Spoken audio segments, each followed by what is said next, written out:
Amazon's The Rings of Power is a complete and utter desecration of Tolkien's amazing work and the stories that we've once loved, and unfortunately, they have continued down the path of destruction because they are doing a season 2, they've greenlit a season 3, and they're losing billions of dollars in the process. But now we have the showrunner Patrick McKay admitting and boasting about how they did things like chose the second age so they can improv within a loose framework, and how Sauron is the hero of his own story. I mean, this is awful fan fiction. That's all that Rings of Power really is at this point. But it's so sad to see these people continue to ignore our feedback and basically just waste money. It says the Lord of the Rings of Power showrunner Patrick McKay recently admitted that he and Prime Video chose the second age as a setting so they could improve within a loose framework. Now, yes, there are a lot of stories and time periods that Tolkien wrote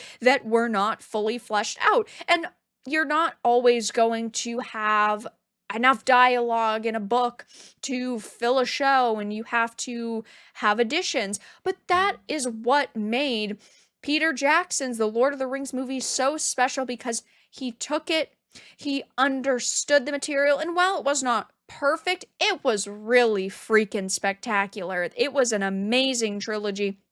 And the level of detail was insane. Like Galadriel, they hung up chandeliers at a certain angle so it looks like she has stars in her eyes. Like, that is a level of dedication that these people could only dream of having. It says, speaking with Entertainment Weekly about the second season and how it affected the dwarves, McKay said there are tantalizing hints in the source text that the dwarven rings didn't really control the dwarves the way Sauron might have liked, but it did stoke their greed. That sent us down this rabbit hole of what about, Peter Mullen going mad as a villain in Khazad-dûm in season 2. Next, he declared the whole idea of doing a show in the Second Age was that it's not a fixed target. There's an enormous amount of room for creation in improv within a loose framework, which, yeah, could be fine if these people knew how to write and respect the source material. Do you really think that Tolkien wanted there to be some romance between Galadriel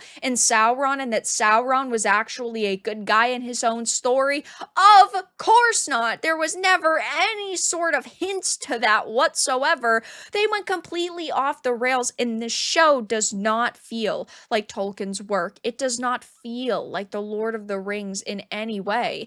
And we also had him explaining how the show will change Sauron and declare that he is the hero of his own story. One of the most iconic villains ever created is watered down to a boy toy for Galadriel, and now he's the hero of his own story.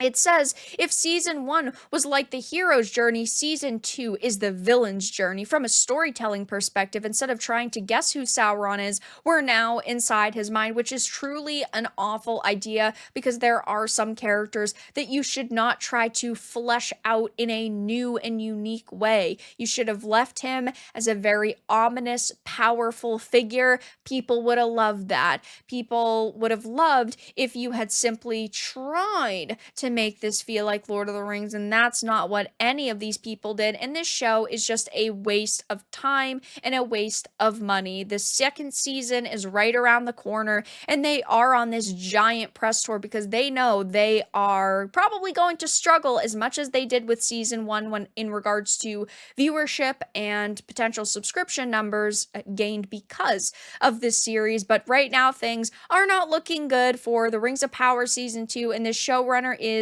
trying his very best to get people excited when all he's really doing is proving how little they actually care about the source material and the fans. But that's all that I really had to discuss in this video. Let everyone know your thoughts in the comments below. If you enjoyed this, give it a like, and if you didn't, give it a dislike. I appreciate your support either way, but I'll talk to you all again in the next video really soon.